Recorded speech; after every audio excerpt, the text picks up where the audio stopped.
Okay, very, very important principle, this one. And the principle is all around critical thinking.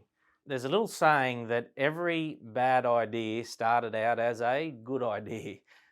Think about if you've ever had that before, where you've gone, my gosh, what a great idea this would have been, and then down the track, it turns out that it possibly wasn't the greatest idea to go and do. And this is what we call too, by the way, dumb taxes. That's the language that we call, is where we pay a dumb tax on something, because very often we had a lack of critical thinking.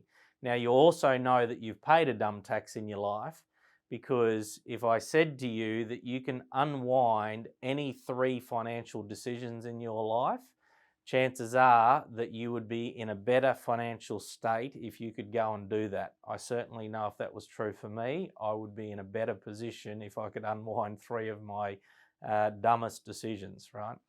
So, when we look at critical thinking, we look at it in terms of different levels of critical thinking. So, the first level of critical thinking we call the first third thinking. Another way to say it is we call it cappuccino thinking, where you're just in the froth on the top. There's no depth to the thinking that we're doing. It would be like me saying, who's your target market? And you just fire off an answer like anybody with a heartbeat and a wallet, right? That would be kind of first third thinking, where we make fast decisions without really doing any depth to it. Okay.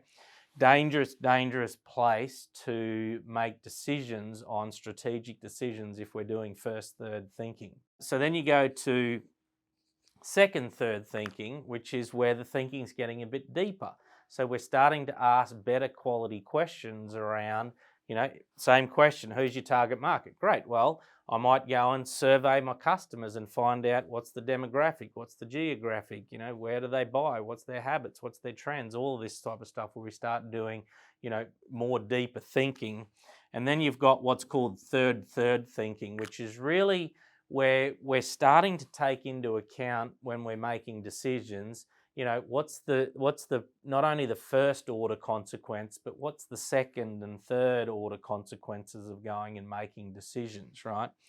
It's really interesting. I love this theory of, I read a book, I can't recall which one it was right now, but it was one of Richard Branson's books, and he talks about a style of decision making and a style of thinking. Now, very often as people, when we're deciding on something, we have a bias, right? So we'll go to the one that we think we're most likely right on. There's a bias. So what Branson does when he's out buying companies and doing acquisitions is, he gets his team of advisors together, and he splits them, and he says, half of you over here, I want you to argue why this business would be the greatest business to go and acquire, or decision, or whatever they're working on, right?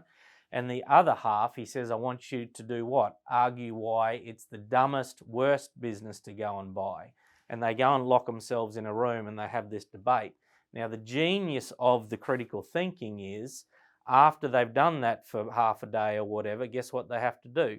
Swap over. So the people that were naturally arguing it for have to now argue against, and vice versa. So it forces people to look at both sides of the coin. I know when I've paid a dumb tax and I haven't done enough of this, I didn't do the yin and the yang thinking well enough to go and prevent that. So please write this one down too, folks.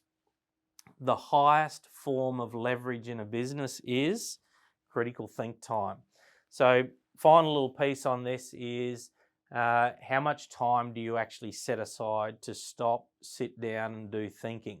This is the on business part here, to sit down and do that work.